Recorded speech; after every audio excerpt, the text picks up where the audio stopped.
Music from Ukraine. Joseph Lindsley in Ukraine. Joe, what are we listening to here? Before we continue, we invite you to follow our channel, the only American show reporting live from Ukraine every day. Hey, Bob. Hello from Lviv. This is an old Ukrainian folk song, Oyu Hayu Prijunayu. And it's a well-loved song that people of all ages still know and sing. And at this veterans conference that I've been attending these past couple of days here in Lviv, we have an American musician from Ohio, Brett Hill, and he sings this song very well. In fact, that's Brett singing, who we just listened to his band called Brother Hill.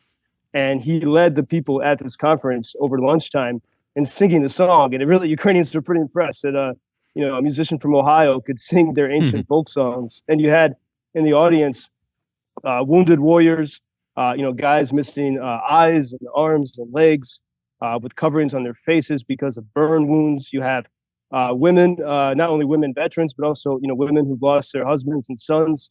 And then a lot of people from America, from Scandinavia, and from the UK, all united, trying to help each other get through this time. And then they even had, in honor of the Americans and the love and affection you see for America throughout Ukraine, it was a surprise. They started playing AC/DC, and then there was a big entrance into the main venue of the conference, and they brought in a turkey. And we're saying, Happy Thanksgiving. So the Ukrainians were trying to honor that great American holiday.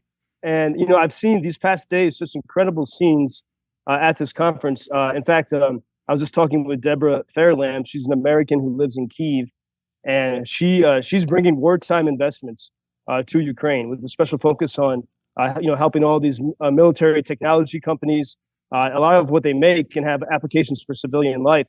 And she's bringing a lot of investments here to Ukraine. And she came up to me almost in tears just a few minutes ago, and she said, she's never hugged more strangers in her life than she has these past couple of days at this veterans conference. And she says there's more human connection here than she's seen anywhere in the world. She said there's something deeply human about these conversations that everyone is having, not only about standing for freedom, but doing it together and supporting each other through the most difficult time of anyone's life. And that's really what I've seen here so much. And last night after the conference sessions were over for the day, some of the key people got together in the cellar of a 300-year-old hotel in Lviv.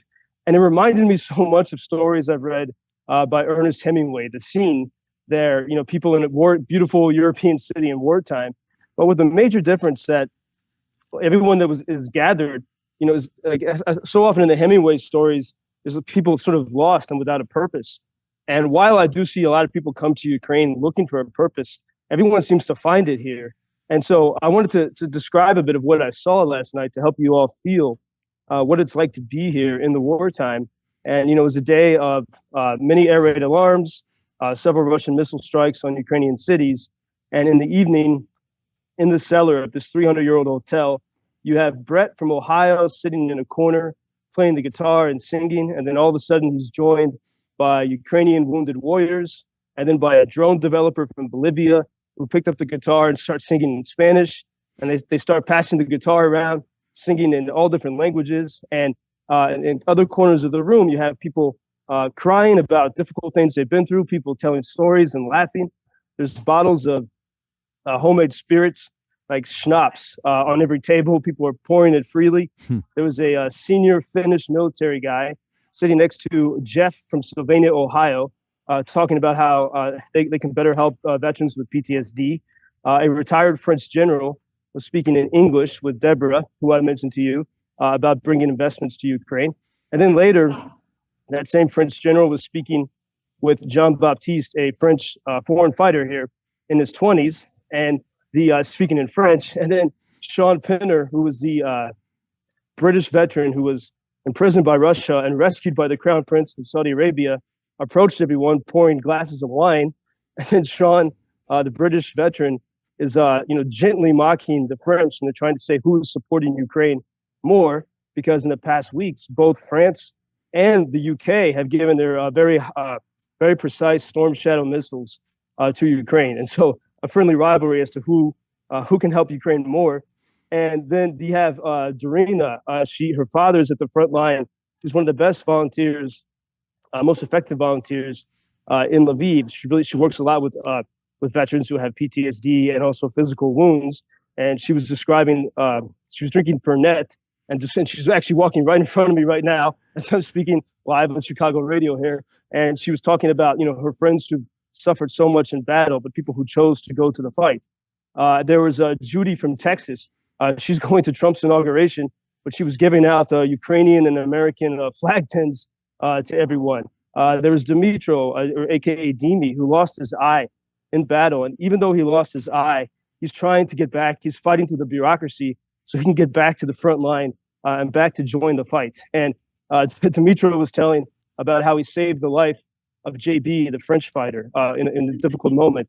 And so you have all these things, all these conversations circulating in this 300-year-old cellar amid, laughter and tears and people playing the guitar and singing. And you really see, this is, especially when I spoke with the Americans about this, this is, they here in Ukraine, no matter how difficult it gets, and no matter how bad the news might be around the world, people here find such comfort and purpose being there together in solidarity, knowing that, it's not going to get any easier sometimes, but that everyone here is on the same quest, and we can help each other.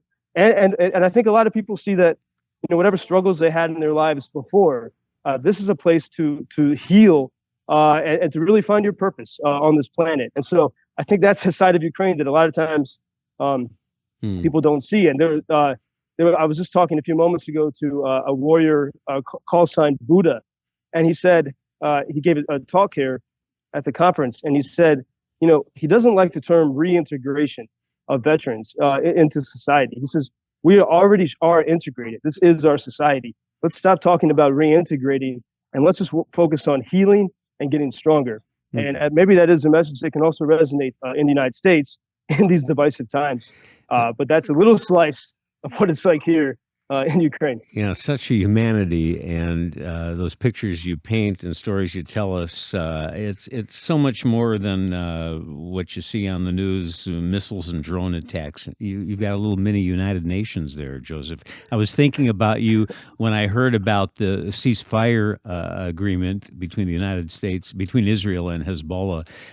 Does that give you hope when you hear about that? No, I think, because that is a topic that comes up here, no one here wants any type of ceasefire agreement in that sort of manner, because even Russia started to talk about ceasefire the past couple of days. A ceasefire means giving Russia more time to prepare.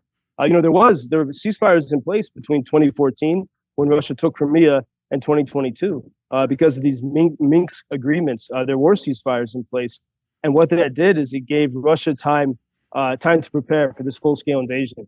And so I think, Ukrainians, they might say different things sometimes when people are very tired, but at moments of strength like yesterday, there's a sense that any type of ceasefire negotiation without serious repercussions for what Russia has done is only going to further embolden Russia and make this war continue longer and longer. Joseph Lindsley in Ukraine. Joe, your reports remind us of how much we have to be thankful for here, and we will be thinking about you over this holiday, and I look forward to catching up with you on Monday. Until Monday, Bob, thank you to the audience, and I will be able to have some turkey here in Lviv. And so happy Thanksgiving. And knowing you, probably some spirits with that as well. Indeed, we must. You need it. Take care. Thank you for introducing Ukraine on your social media pages. That's very important, that much more people can get more information about the situation here and how everybody can help Ukraine to stay stronger and to save all the world. Что он сказал? Well, which side are you on? На чьей ты стороне? Come on now. Oh, which side are you on? На чьей ты стороне?